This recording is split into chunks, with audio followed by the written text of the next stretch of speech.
അപ്പൊ hello guys, മറ്റൊരു ഷോർട്സിലേക്ക് സ്വാഗതം. ഇന്ന് എന്റെ എക്സാം നടക്കുന്ന ദിവസമാണ്. അതുകൊണ്ട് രാവിലെ തന്നെ കുളിച്ചൊരുങ്ങി ബസ് സ്റ്റോപ്പിലോട്ട് നടക്കുകയാണ്. ആദ്യം ഞാൻ വിചാരിച്ചത് ഞാൻ പോണ ബസ് പോയെന്ന്, പക്ഷെ ഭാഗ്യത്തിന് പോയില്ല. ബസ്സിൽ കയറി അടുത്ത ടാസ്ക് എന്ന് പറയുന്നത് വെയിലില്ലാത്ത സ്ഥലം നോക്കി ഇരിക്കുക എന്നുള്ളതാണ്. എക്സാമിന് തകർക്കും എന്നുള്ള വെൽ കോൺഫിഡൻസിലാണ് ഈ പോകും. നല്ല ടെൻഷൻ ഉണ്ടെങ്കിലും അത് പുറത്ത് കാണിക്കാതിരിക്കുക എന്നുള്ളതാണല്ലോ നമ്മുടെ കഴിവ്. ഇനി ഇരിക്കേണ്ട ക്ലാസ് ഒക്കെ നോക്കാം. ദേ കാണിക്കുന്നുണ്ടോ, നല്ല ഭംഗിയില്ലേ? ഇനി കുറച്ചു ദിവസം കൂടി കോളേജിലോട്ട് പോകുന്നതിന്റെ ഷോക്കാണ്. ദേ നോക്കൂ, ഇതാണ് ഞങ്ങളുടെ ഓപ്പൺ ഓഡിറ്റോറിയം. എന്നിട്ട് നേരെ എക്സാം ഓഫീസിൽ പോയി കുറച്ച് ഫോം ഒക്കെ വാങ്ങാനുണ്ടായിരുന്നു.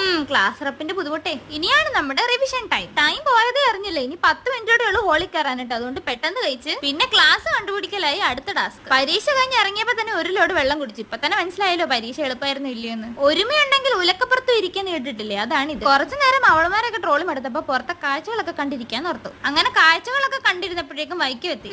ഈ കുറിപ്പിന് മിക്കവാറും ഞാൻ ഈ ബസ്സിന് എടുത്ത് കളയും. അങ്ങനെ നീണ്ട 1.5 മണിക്കൂറിന്റെ പോസ്റ്റ് അടിക്കൊടുവിൽ ഞാൻ വീട്ടിലെത്തി. എന്റെ വീഡിയോസ് ഒക്കെ ഇഷ്ടപ്പെടുവാണെങ്കിൽ സബ്സ്ക്രൈബ് ചെയ്യാൻ മറക്കല്ലേ. അപ്പൊ ശുഭദിനം.